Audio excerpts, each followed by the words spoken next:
দুইটা মিডিয়াম, একটা রিটেন একটা ফিজিক্যাল। স্যার ফিজিক্যালের ব্যাপারটা দেখতেছে এবং স্যার কেমন ভাবে ফিজিক্যালের প্রিপারেশন করা এটা তোমরা অলরেডি জানো, মানে তোমরা যেহেতু প্রত্যেকটি দেখো তোমরার মধ্যে এই ফিজিক্যাল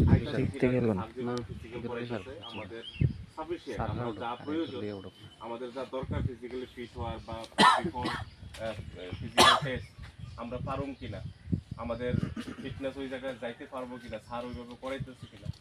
ওইটা মেজার করা মেবি তোমরা করে লাইতে, ঠিক আছে।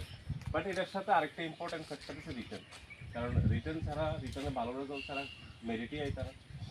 তো রিটার্নে ভালো করার লাগে আমি জানি না, মানে সব থেকে এখানে আমার কয়েকজন পরিচিত আছে,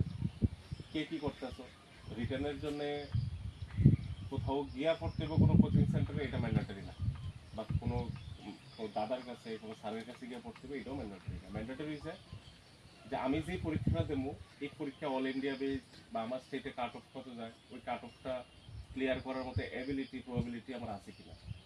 যদি অ্যাবিলিটি প্রবাবিলিটি থাকে, কম থাকে, কোথাও ঘাটতি থাকে, ওইটা কার সাথে কনসাল্ট করলে কীভাবে একটু নলেজ নিলে আমি ওই জায়গাটা একটু ইমপ্রুভ করতে পারি, এই হচ্ছে বিষয়। কোনো কোচিং সেন্টার কারোর কাছে যাইতে হবে এটা ম্যান্ডেটরি না। যদি আমি সেলফ সাফিসিয়েন্ট হয়ে যাই, যে আমার math, reasoning, English, GK, current affairs ভালো স্ট্রং, আমি একটা প্রিপারেশন করতে পারি, আমার কোনো অসুবিধা নেই, আমি 65-70 স্কোর করতে পারো, 80 স্কোর করতে পারো, 90 স্কোর করতে পারো, দেন প্রবলেম নেই। বাট যদি কোথাও না কোথাও আমাদের মনে হয় যে না আমার তো ইচ্ছে আছে আরবিতে যাওয়ার, বাট কোথাও না কোথাও দুদিন পর পর এই মোটিভেশন হারাই যায়, 2 দিন পড়তে বই 3 দিনের